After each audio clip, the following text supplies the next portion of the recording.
معزز ناظرین و سامعین، السلام علیکم ورحمۃ اللہ وبرکاتہ۔ آپ تمام کا ہماری یوٹیوب چینل اخبار الہند پر استقبال ہے، خیر مقدم ہے۔ معزز ناظرین، انتہائی افسوسناک خبر لے کر آپ حضرات کی خدمت میں حاضر ہوا ہوں۔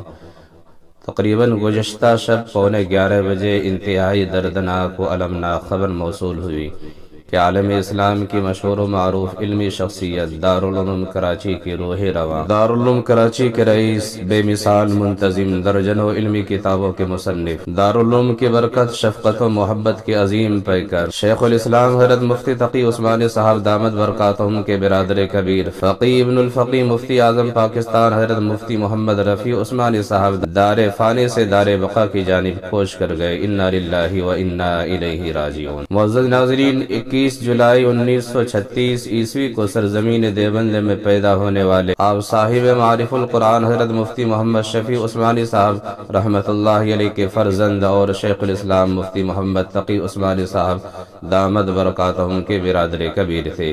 اللہ تعالی مغفرت فرمائے، درجات بلند فرمائے، متعلقین و تلامذہ کو صبر جمیل عطا فرمائے۔ بس اس شعر کے ساتھ آپ سے رخصت چاہتا ہوں۔ آتی رہے گی تیرے انفاس کی خوشبو، آتی ہی رہے گی تیرے انفاس کی خوشبو، گلشن تیری یادوں کا مہکتا ہی رہے گا۔